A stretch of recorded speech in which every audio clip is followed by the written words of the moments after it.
This is a fan-generated show. If you would like to support us, please go to jamieglazov.com, and also don't forget to subscribe to our YouTube channel. All your support is greatly appreciated. Good evening. Welcome to the Jamie Glazov Moment. Tonight, the leftist heart of darkness. Just this past Wednesday, Sonia Bibi, a 20-year-old Pakistani woman, girl, passed away from an infection from burns. Her ex-boyfriend, who had proposed marriage, poured gasoline on her and set her afire, and he set her ablaze, and she died because of that. She had rejected his marriage proposal. This happens all the time in Pakistan and in many parts of the Islamic world, and Sonia Bibi has passed due to this horrendous violence that was inflicted on her. This happened in a remote village of Multan district in central Punjab province. And her name is Sonia Bibi, and our thoughts go out to her. She represents hundreds, thousands of Muslim women and girls that this happens to throughout the Islamic world. Doused with gasoline, if they violate a cultural code of honor of some sort, whether they reject a marriage proposal, or acid thrown on their face if they're not wearing hijab properly, etc., etc. What I want to narrow in on today is, again, I'm emphasizing, where is Sonia Bibi on Anderson Cooper, on CNN, on MSNBC? Why aren't they doing a special on Sonia Bibi instead of Ahmed, the clock boy, who's this huge victim because of that suitcase that he brought to school that looked like a bomb? Instead of him being the victim throughout our media, where is a feature? Where are the features on Sonia Bibi, and especially on why this happened to her in terms of the Islamic theology, in terms of the Islamic culture that spawned and engendered this to happen to her, and engenders this to happen to thousands, tens of thousands of women that suffer under Islamic gender apartheid. But when I speak of this, I immediately think of the voice of the left. And I've been around dozens, hundreds, thousands of leftists throughout the years, especially in academia. And right away there's this response, oh, but not all Muslims do that. Oh, it's not just Islam. I mean, look what happens in America. And in America, this person did this. There's this immediate equivocation, this immediate obfuscation. And somewhere Sonia Bibi is lost in the discussion almost immediately. If I ever bring this up with leftists and I'll say that this happened to Sonia Bibi, the immediate response is, oh, but not all Muslims do that, and it's not because of Islam, and look at what this person did in America, in the U.S. South or something.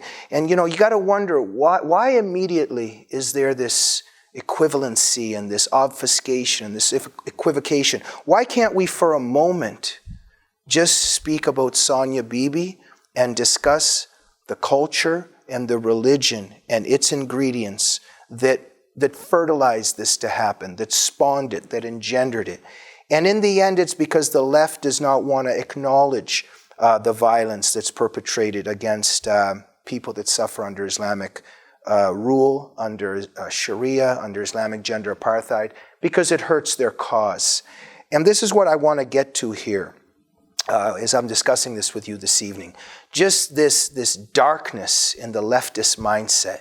If you watch their arguments carefully, but that's their culture. That's their culture. They're always saying, but that's their culture. And then when you bring up something very horrendous and you say about female genital mutilation and how it's connected to the Islamic hadith, the leftists will say, oh, but that's not religious, that's a culture. But they just argued that all cultures are relative, but then to excuse Islam, they say it's not religion, it's culture.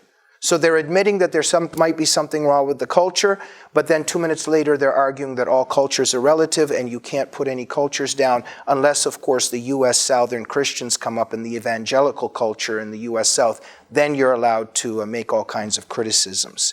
I want to bring up one particular individual that's been on my consciousness the last 2 weeks to illustrate my point today in terms of this heartlessness in the left when it comes to the Sonia Bibis of the world. Particular individual that was in academia and other realms of society. I knew him as I was growing up. And he would come around us and he would say, oh, it was Easter time. And he'd say, oh, I'm having a crucifixion party tonight.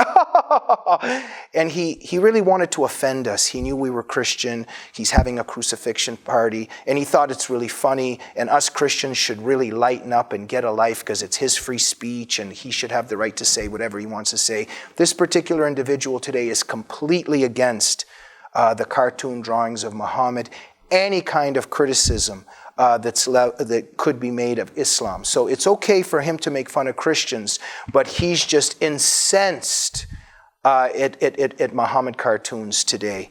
And I want to make 2-3 points about this particular individual because he represents so many of the leftists that I know and that I'm zeroing in on tonight.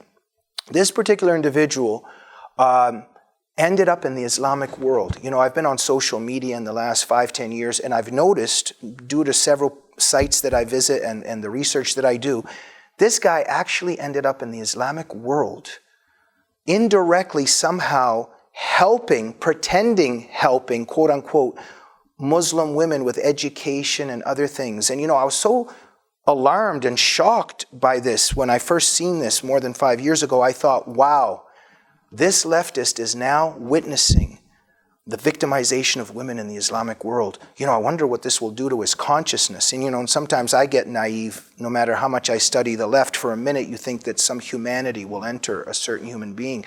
The place where this guy is at, we're talking about stoning of adulterers, we're talking about acid attacks, we're talking about forced veiling. It is hell spawned and engendered by Sharia and by Islamic theology. And just recently, I ran into a few comments by him on social media because of some of the things that I researched, and my jaw dropped. He's calling truth tellers about Islam Islamophobes, stop being Islamophobic. He's defending the right of Muslim women to wear the niqab. The whole thing. And my jaw dropped a little bit when I read that. And I thought, this guy has been in the hell of Sharia, and this is still his mindset and what he's arguing. And, I called a couple friends and some people that know this particular individual, and, I was caught off guard, even though I've studied this my whole life. They said, Jamie, it's his religion, and the left is a religion. He will never let this go. And I want to end with this because I was thinking of what is in this guy's heart. What is in a leftist's heart? I was thinking, you're in a hell where you're pretending you're helping Muslim women, and yet you're supporting the ideology that is engendering and spawning the infrastructure that mutilates and maims them. So you come in and you're pretending you're helping them with their education or whatever it is that you're doing there, but you're calling names and abusing and defaming and demonizing the people that are trying to rescue these poor suffering women by telling the truth about the ideology that holds them captive. And I want to use 2 quick examples. Imagine hypothetically that an individual goes to an Auschwitz-style death camp where Jewish people are being persecuted and starved before they go to the gas chambers. And a particular leftist goes there just to feed them a little bit and help them and give them some books and boasts how he's helping them, but simultaneously verbally supports Mein Kampf, Nazism, Hitler, etc., etc. So you're engaged in this life where you're pretending that you're helping people, but you're supporting an ideology that's persecuting them and inflicting, and an ideology that's inflicting a literal genocide against them. Imagine going to Kolyma, the Russian death camp, the Soviet death camp during the Stalinist era, and you go to Kolyma and you're helping the inmates of this concentration camp under the Soviet tyranny, and at the same time you verbally support Marxism and you say that Lenin was good and that Stalinism is just an aberration, but let's try the communist experiment one more time. It's a very interesting, pathological, frightening phenomenon. And I want to end with this. What's in the heart of these people? And I've come to the conclusion throughout my life, there has to be an aspect of malice. It cannot just be naivete. And, you know, I've studied sociology and psychology throughout my life, and there's a phenomena called negative identification. And this is when a person gives up their own individuality and blurs it into a collective totalitarian whole. It's connected to it.